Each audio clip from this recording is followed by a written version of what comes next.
maka tentu amal itu tidak akan bisa mencapai Allah Subhanahu wa ta'ala. Barang siapa di antara kalian melaksanakan amal saleh dan kalian imbangi amal saleh itu dengan kekokohan iman, keyakinan iman kita kepada Allah Subhanahu wa ta'ala, maka sungguh Allah Subhanahu wa ta'ala tidak akan menyia-nyiakan sedikit pun dari apa yang kita upayakan, dari amal saleh yang kita perbuat. Barang siapa yang kufur, mengingkari keimanan kepada Allah Subhanahu wa ta'ala, maka gugur semua amal perbuatannya dan dia di akhirat termasuk orang-orang yang merugi. Assalamualaikum warahmatullahi wabarakatuh. Innal hamdalillah nahmaduhu wa nasta'inuhu wa nastaghfiruh wa na'udzu billahi min shururi anfusina wa min sayyiati a'malina. Man yahdihillahu fala mudilla lahu wa man yudlilhu fala hadiya lahu. Asyhadu an la ilaha illallah wahdahu la syarika lahu wa asyhadu anna Muhammadan 'abduhu wa rasuluh. Amma ba'd. Pemirsa al-akhbar yang dimuliakan oleh Allah Subhanahu wa ta'ala, alhamdulillah, Allah Subhanahu wa ta'ala telah memberikan begitu banyak karunia-Nya kepada kita semua, nikmat yang tidak akan mungkin bisa dihitung oleh lisan kita. Dan pernahkah suatu ketika kita bertanya kepada diri kita, perbekalan apa yang akan kita bawa kepada Allah Subhanahu wa ta'ala, ataukah hal apa yang akan menjadikan kita sesuatu yang bermanfaat di dalam kehidupan ini, dan kemudian setelah kita meninggalkan dunia ini dan ketika kita berjumpa dengan Allah Subhanahu wa ta'ala? Jawabannya hanyalah satu, yaitu al-amal salih, amal salih seseorang. Bahkan ketika Rasulullah sallallahu alaihi wasallam meriwayatkan sebuah hadis yang disebutkan oleh Imam Al-Baihaqi dalam Syu'abul Iman, ketika menceritakan 3 hal yang menyertai seorang sampai ke dalam kuburnya, dan kemudian 2 kembali dan 1 yang tersisa, yaitu amal salehnya. Ibnu Qayyim al-Jauziyah rahimahullah, beliau menyampaikan dalam kitab beliau Rawdatul Muhibbin, beliau menggunakan gaya bahasa bertanya, siapakah teman yang paling baik bagi kalian? Siapakah teman yang paling memberikan kemanfaatan bagi temannya? Jawaban beliau hanyalah satu, al-amal salih, amal salih yang akan memberikan kemanfaatan bagi kita semua. Namun banyak di antara kita tertipu di dalam kehidupan ini. Kita banyak mencari teman-teman selain amal salih, yang mana teman itu nantinya akan meninggalkan kita semua. Allah Subhanahu wa ta'ala banyak menyebutkan di dalam Al-Quran Al-Karim yang menceritakan tentang bagaimana Allah Subhanahu wa ta'ala tidak akan menyia-nyiakan apa yang kita perbuat. Di antaranya Allah menyebutkan, wa man ya'mal minas salihat wa huwa mu'minun fala kufrana li sa'ihi. Kata Allah Subhanahu wa ta'ala, barang siapa di antara kalian melaksanakan amal saleh dan kalian imbangi amal saleh itu dengan kekokohan iman, keyakinan iman kita kepada Allah Subhanahu wa ta'ala, maka sungguh Allah Subhanahu wa ta'ala tidak akan menyia-nyiakan sedikit pun dari apa yang kita upayakan, dari amal saleh yang kita perbuat. Ayat ini menegaskan kembali kepada kita semua bahwasannya apa yang kita kerjakan dari amal saleh, selama dia dibarengi dengan keimanan yang kokoh kepada Allah Subhanahu wa ta'ala, maka hal itu akan membawa kemanfaatan baginya di dalam kehidupan dunia dan kelak ketika ia berjumpa dengan Allah Subhanahu wa ta'ala. Pemirsa al-akhbar yang dimuliakan oleh Allah Subhanahu wa ta'ala, namun di dalam melaksanakan amal saleh yang perlu kita perhatikan juga adalah faktor keyakinan, faktor iman, faktor akidah kita kepada Allah Subhanahu wa ta'ala. Karena sesungguhnya amal saleh yang kita kerjakan tidak akan berarti di mata Allah Subhanahu wa ta'ala kecuali ia dibarengi dengan kemantapan iman di dalam hati, keyakinan yang utuh kepada Allah Subhanahu wa ta'ala. Allah menyebutkan, wa man yakfur bil iman qad habita amaluhu wa huwa fil akhirati minal khasirin. Barang siapa yang kufur, mengingkari keimanan kepada Allah Subhanahu wa taala, maka gugur semua amal perbuatannya dan dia di akhirat termasuk orang-orang yang merugi. Maka seseorang yang beranggapan bahwasannya menumpuk-numpuk amal tanpa memperhatikan keimanannya kepada Allah adalah sesuatu yang menyebabkan orang tertipu atau maghrur.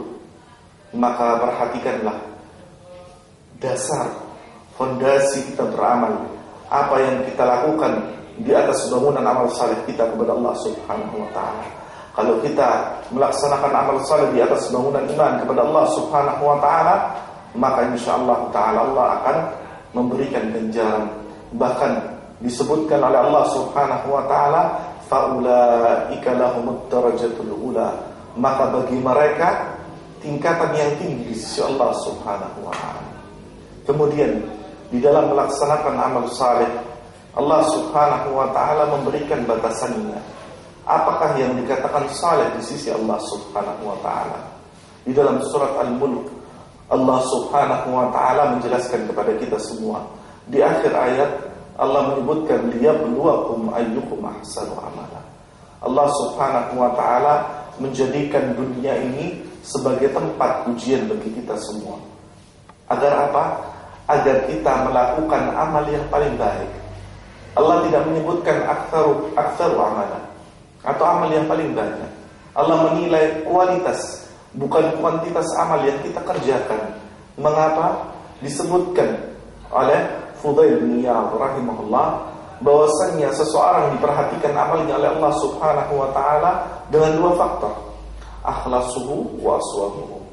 Yang paling ikhlas kepada Allah Subhanahu wa taala dan yang paling benar. Maksudnya yang paling ikhlas, ia persembahkan amal itu hanya kepada Allah, tidak kepada yang lainnya. Tidak ada tujuan kecuali hanya kepada Allah Subhanahu wa taala. Yang kedua, aswabuhu, yang paling benar. Maksudnya yang paling mencocok di sunnah Nabi sallallahu alaihi wasallam. Ketika kita melihat bahwasanya amal yang kita kerjakan itu tidak memiliki dua perkara tersebut, yaitu ikhlas dan juga di atas sunnah Nabi sallallahu alaihi wasallam, maka sungguh dikatakan oleh para imam, dikatakan oleh para ulama rahimahumullah, laksana burung yang memiliki dua kepakan sayap. Apabila satu sayapnya itu sakit, maka tentu amal itu tidak akan bisa mencapai Allah Subhanahu wa taala. Maka perhatikanlah hal ini, perhatikanlah perkara ini. Janganlah kita sibuk menumpuk-numpuk amal perbuatan kita tanpa kita mengetahui apakah amal kita sudah benar-benar ikhlas kepada Allah Subhanahu wa taala ataukah amal itu telah mengikuti teladan Nabi sallallahu alaihi wasallam. Pemirsa Akhbar TV yang dimuliakan oleh Allah Subhanahu wa taala, Nabi sallallahu alaihi wasallam menggambarkan begitu indahnya amal saleh sampai-sampai dikatakan dalam sebuah riwayat yang panjang menceritakan akan bentuk amal saleh yang akan menemani kita di alam kubur kelak. Dikatakan oleh Nabi bahwasanya amal saleh itu memiliki wajah yang tampan, memiliki pakaian yang indah, memiliki aroma wangian yang harum semerbak, sampai-sampai seseorang ketika didatangi amal salehnya dengan bentuk yang indah ini, ia mengatakan, siapakah engkau gerangan yang datang dengan satu hal yang baik? Maka ia menjawab, aku adalah amal salehmu yang engkau kerjakan.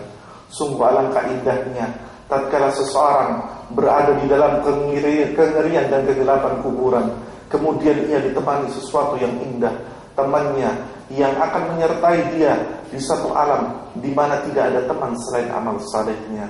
Maka setiap di antara kita hendaknya memperhatikan amal saleh yang ia kerjakan. Imam Al-Hasan Al-Basri rahimahullah pernah satu ketika menemui seseorang yang telah lanjut usia. Ia telah mencapai usia 60 tahun. Dan Imam Al-Hasan Al-Basri mengatakan, apa yang telah engkau kerjakan sampai usia yang sedemikian? Kemudian ia bertanya, lalu mengertikah engkau dengan maksud kalimat inna lillahi wa inna ilaihi raji'un? Lalu lelaki tadi mengatakan, apa sesungguhnya makna dari kalimat tersebut? Maka Imam Al-Hasan Al-Basri mengatakan, inna lillah, sesungguhnya kita semua adalah hamba Allah Subhanahu wa ta'ala, wa inna ilaihi raji'un, dan kita semua akan kembali kepada Allah Subhanahu wa ta'ala. Yang jadi permasalahannya adalah Maka ketika setiap di antara kita kembali kepada Allah, maka Allah akan mempertanyakan semua dari anugerahnya kepada kita semua.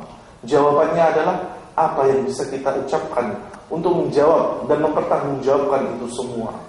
Maka kunci dari jawaban itu, kata Imam Al-Hasan Al-Basri, satu: ahsin fima baqa yughfar laka mimma madha aw ma madha.